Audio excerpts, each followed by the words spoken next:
You guys are depressing me. Clap it. Yeah, we gotta bring in the sunshine.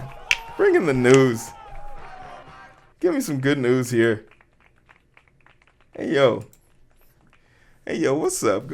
Good evening, good afternoon, good morning, wherever the hell you are, whenever you are. How you doing? My name is Hero. This is Coding with Strangers, and I wanna bring you some good news. The chat is depressing me. What's going on?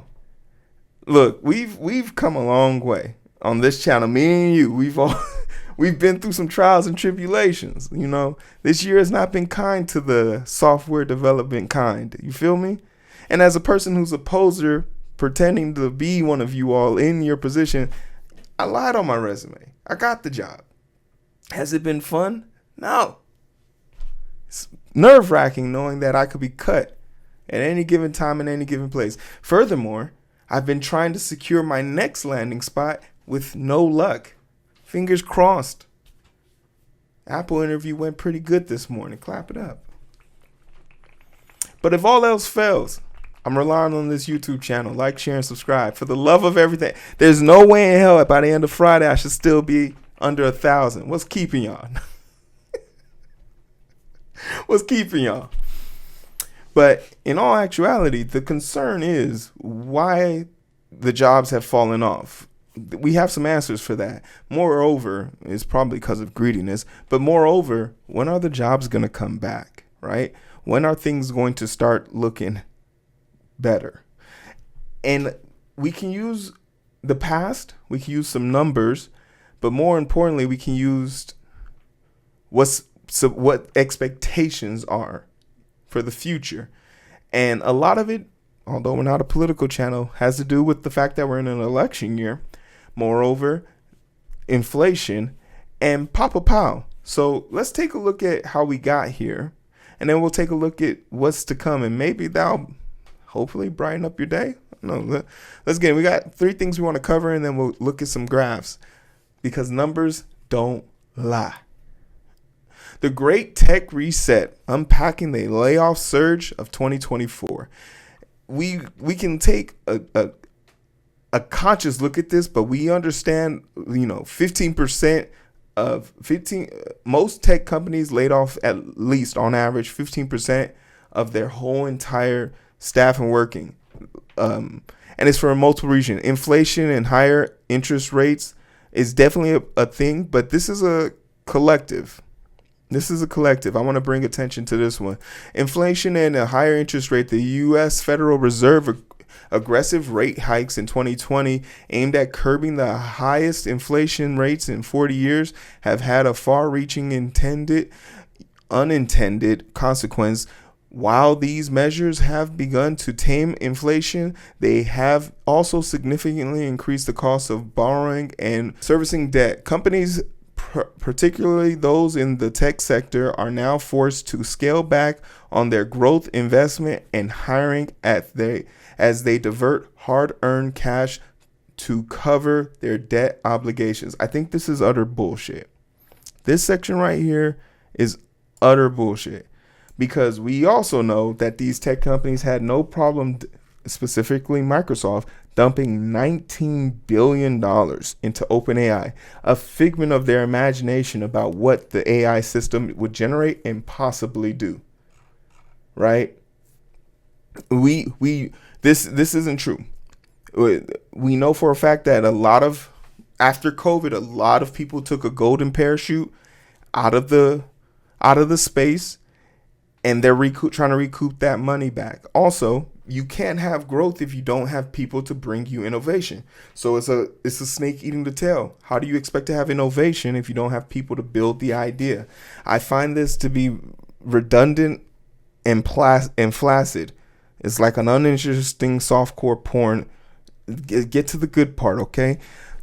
You want to be able to buy your stock, do your buybacks and your stock backs, and remember the regulation about their ability to have buybacks was put into place also in 2022. So if this isn't them lashing out and telling and being upset, I don't know what is. But the fact that they can't borrow money at the interest rate that they normally do definitely plays a tug. And we'll come back to this because that interest rate ability not to be able to do that does serve a purpose in the future. Economic downturn and the recession fear. This has been an ongoing thing.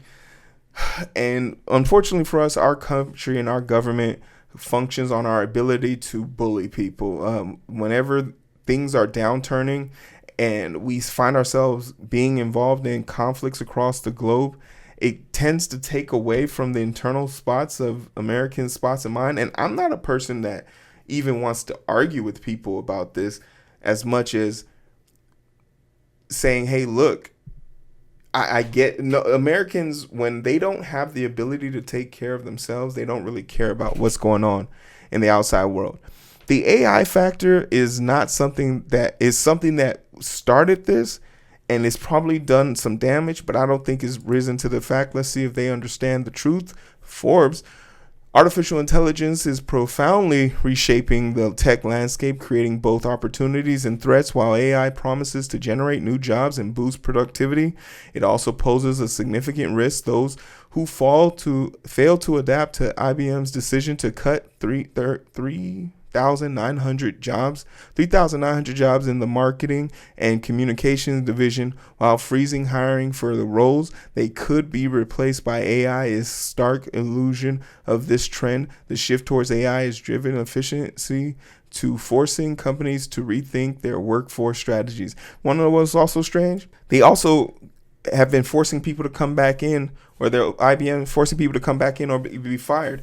And then what do you know? During IBM's stakeholder meeting, where they had to disclose that some of their chips were defaulty and less useful during the biggest cut that they've ever had. So because they were understaffed, they had one of the biggest bugs in one of their processing chips that is considered to make it utterly useless. There's no way of salvaging the situation. So for all their bluster and blunder about come back and work from the office, and they cut all these people just for them to have this major fuck up. But no, they're gonna blame it on AI. No, we found a better way. Also, we know that people don't like talking to AI bots. Have you guys gotten a call from an AI person yet? It's infuriating. How dare you think you can talk to me? And then lie and make up a name for themselves. Hey, this is John. Like, you're not a John. You're a figment of our imagination being forced upon me. But like, IBM's not a good example to use here, because they stood on business about, oh, we got to get people from working from home and bring them in. And then the people who didn't come back, they fired them. And then what do you know? Their next product line is dog water. Shocker. Maybe you should let those motherfuckers work from home. Pandemic overhiring, we know about this. We know that this was a bunch of people trying to get as much talent as possible. Makes sense. Outsourcing and offshoring. You know, Amazon's guilty of this. Amazon told us that they had a whole entire grocery store dedicated to our ability to go in, you know, pick up something, and then we walk out and we get a bill for it later. Turns out it's just a bunch of people in India. They're AI, right? The human impact. The fallout from the layoffs is deeply personal and far-reaching. Behind every statistic is a person, a friend, a colleague who may have family or support college tuitions to pay for, bills to cover. These are all often highly skilled professionals who now face an uncertain future. This wave of layoffs is reminiscent of the dot-com bust of the early 2000s. And the thing I love about that is we recovered from the dot-com bust. We recovered. You feel me? We got better. Things did get better. So it's important for us to keep that in mind, that we've seen downturn like this in the tech industry, in the tech world before. So don't panic. It's just about how you develop yourself in the downturn that really dictates how you're going to bounce back, right? The only balls that don't bounce are flat. But with crucial difference, today tech workers are older, more experienced, and often more deeply entrenched in their careers. The psychological and financial toll can be overwhelming. This is why you got to have community. This is why you need community. Don't be in the fucking dark just typing away at your keyboard like some 10x Code God. Go to meetups, meet people, have parasocial relationships like this. Have someone fill your vibe out. Have some people look at your fucking resume. Make sure you're not spelling shit wrong. These are all important things, right? These are all important things. But it doesn't have to be.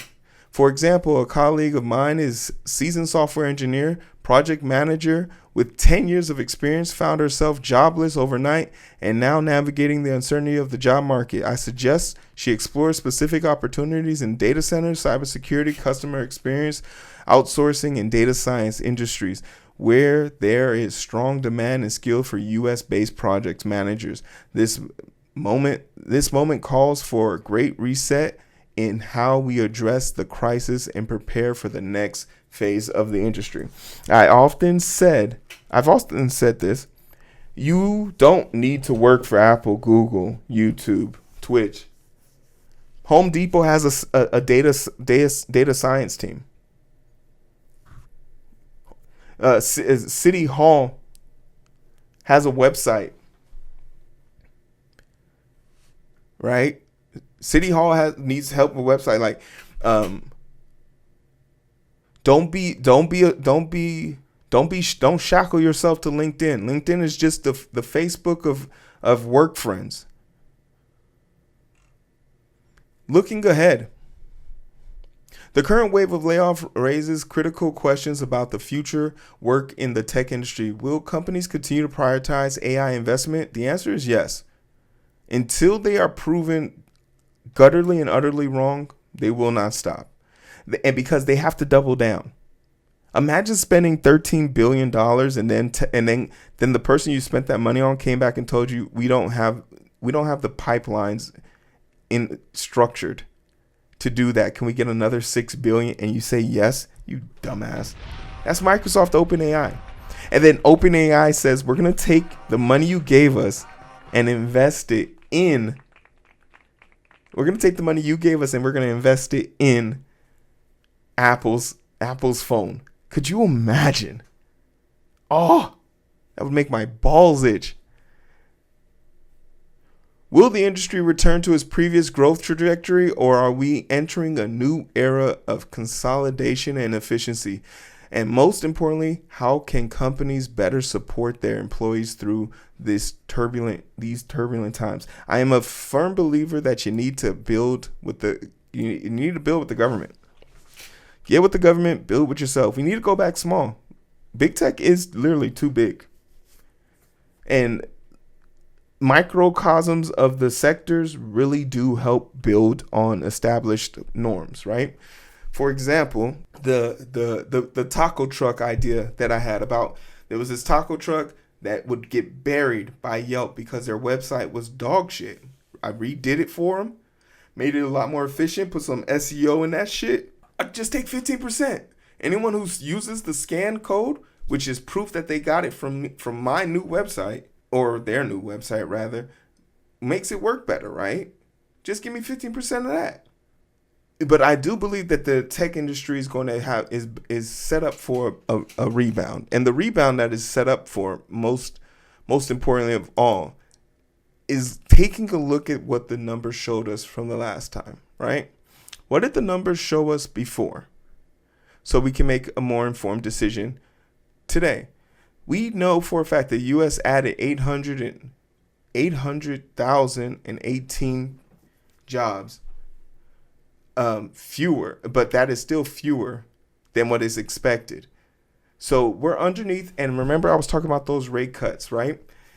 Papa Powell, who is in charge of the Federal Reserve, is not going to make a rate cut unless he can see a firm commitment of spontaneous, long-lasting growth in the job market. And we're not talking about blue collar jobs. We're not even talking about white collar jobs. We're talking about from the millennial group. At this point in America's history, we have the most 65-year-old group class we've ever had in our lives. People are getting older, and the group that is supposed to be growing at that rate to sustain both sides, therefore creating new kids, having kids from from my generation, and therefore giving the older generation a proper exit plan. We are not doing that. And we're not doing that because we don't find ourselves to be financially stable. Most decisions are made with people's lives based on their ability to make money. If you walk in the streets, you can tell things are tight. Talk to your favorite girl, your favorite guy on the streets. They'll tell you things is rough out here. And that's a clear indication that people are trying to save just to survive. So that upturn has to happen, but it can't be cheap. It can't be a one-off. It can't be just for 1 year. It needs to be long lasting and sustainable. So there needs to be a firm, dare I say, an aggressive, overbearing approach of companies trying to hire out. And this has a twofold reaction. Number one, by getting new, fresh blood, new eyes into your company, it brings along the eyes of innovation. It is repugnant for companies to think that they can innovate with last year's data structures, with last year's plans. Innovation comes from fresh blood, new eyes, new minds. That's how it works. And the last thing you want to do is stall out on an innovation, because to get the gears turning again takes way too much time. The second good thing that will come up with it, it'll give people a passive way to move down the line. Retirement and pension plans have literally disappeared, so people have to work longer and further into their careers, which, once again, if you weren't feeling secure about retiring at the age of 65, you're not going to feel any more secure at the age of 75. These people will continue to need to have work and jobs. Dare I say, maybe we need to focus more on that aging demographic. Get those old ass motherfuckers up out of here. Get your punk ass out of here, Dave. Been working here 30 years. Oh, what a bragging right. I haven't committed. I'm still trying to be in a committed relationship for that goddamn long. Here you are bragging about being in the same office. But another thing that a lot of people can take into consideration is that there's an election going on. Hey, and we're not a political channel, but here we have, since 2004 all the way to 2024, 20 years. Somebody help me do the math. So in 2020, and the math that I stated out here, or the trajectory, is every election year, not election, not a what's that thing called? A dead man? Not a dead man. A lame duck election. The year of the election, inflation, unemployment is significantly higher. Every election year. So we have one coming up in November, right? The last one was done in July. We know that right now it is at 4.6. In September, it's 4.6. July, when this was taken, is 4.3. The expectation is that it's going to hit 5 in 2020. November, let's hit there. 6.7. But after that, it dropped off like a rock, heading all the way down by the same time next year from 6.0 to 4.1% in November. So that's a 2% drop off on unemployment. What would it be? So 2020, so 2016, 4.7. The same year following afterwards, 4.2, 0.5 drop off. That's 3 years in a row now, right? Or 3 election cycles in a year. Was it 26? Was what I say? 2016. So 2012 November, 7.7. Same time the following year, 2013, 6.9. Nice.